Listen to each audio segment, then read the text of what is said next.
Into each pint jar, we'll be putting 1 tablespoon of lemon juice. You want the bottled lemon juice, not fresh squeezed, because this acidity is regulated where you don't know in your lemon exactly what the acidity is, and you need that for your canned tomatoes when you water bath can. And I'm using canning salt, pickling salt, or sometimes it's called kosher salt. You don't want regular iodized salt, as it could change the look of whatever you're canning. So that's why you should always spend a little bit extra. It's only $1.99, lasts forever. We'll be doing 1 teaspoon of that into each pint jar.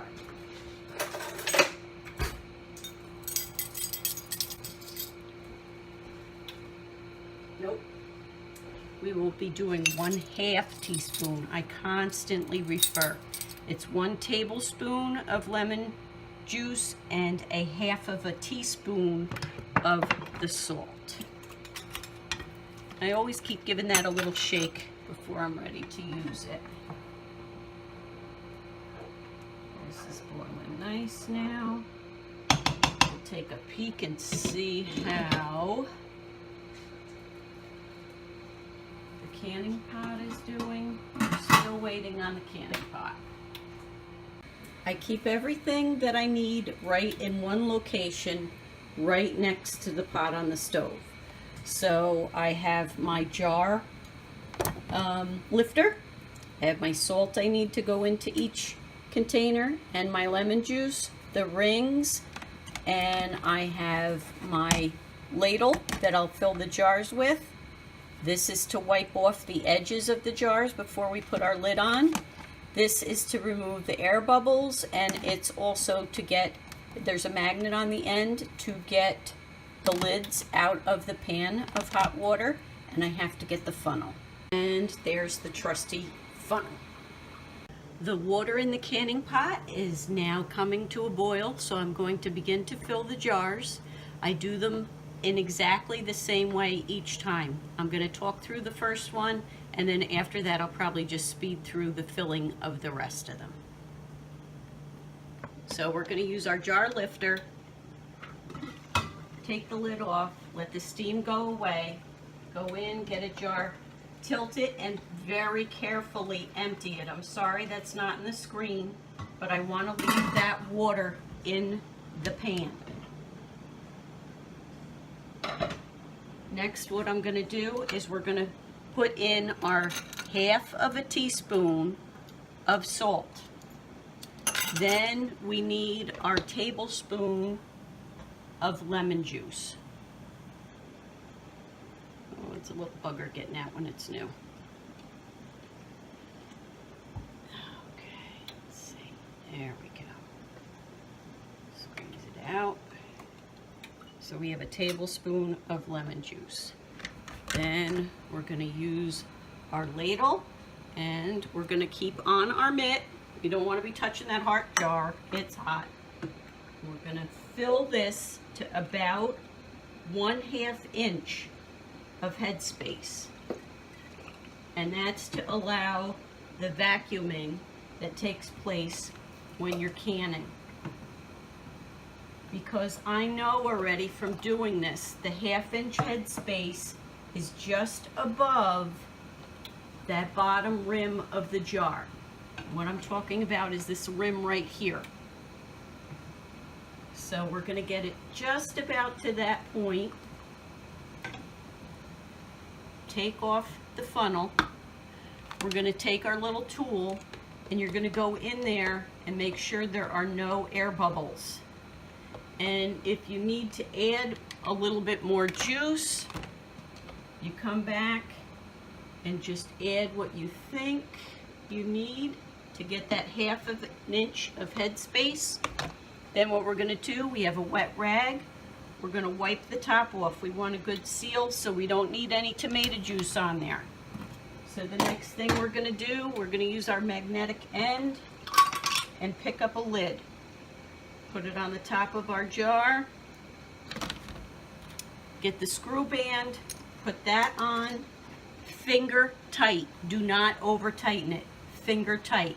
Now I'm going to leave that one out while I prep the next one, because sometimes it's really hard for me being short to see in there, and having glasses on too also means they fog up on me, and I want to be sure to get the jars in properly. So we have our salt. Leave your mitt on. Teaspoon of salt, half a teaspoon of salt. That's why I leave that out in the pan. Then we're going to do our lemon juice. 1 tablespoon of lemon juice in the jar. And we're going to put our funnel on and our mitt. And the whole time, this is still a slight rolling boil, or an gentle boil. Remember, it's hot liquid in a hot jar. I don't know how many I'm going to end up getting this time.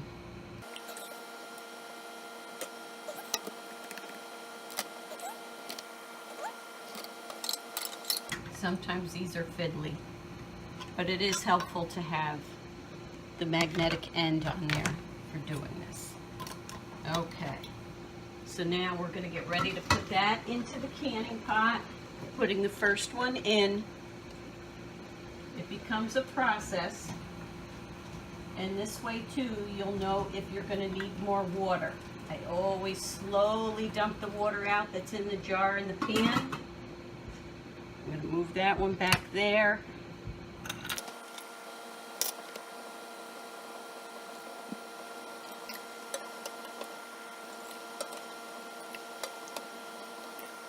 Well, I can tell now I'm not going to have enough for 7 jars, but whatever I get, that's fine. The one nice thing about doing tomatoes is you don't have to worry about exact proportions, except for the salt and the lemon juice in the jar.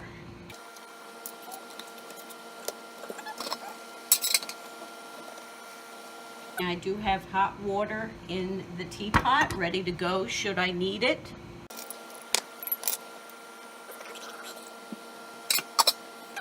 It's not as easy to film this as you would think it is.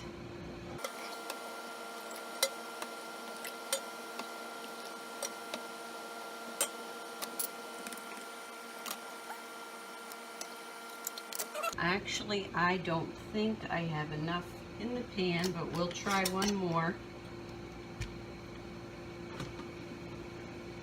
One more jar. Middle.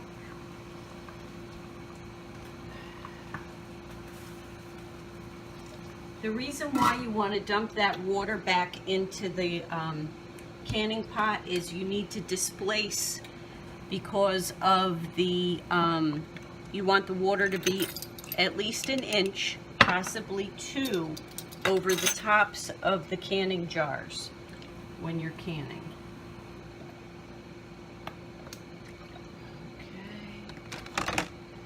Okay. Just enough for this last one.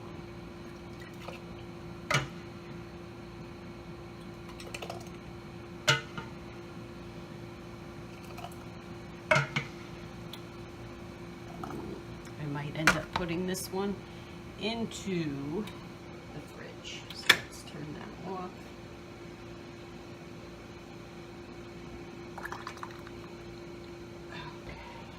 Okay. I think that'll be okay. We'll let that go. It's a little bit more than the 1/2 inch, but we'll let that go like it is.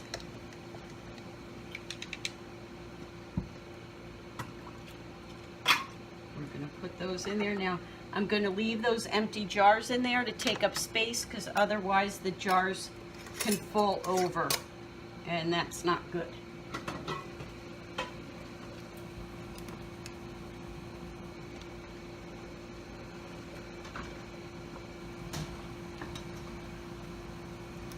I'll show you the inside. Oop, where did it go? There we go. Just so you can see.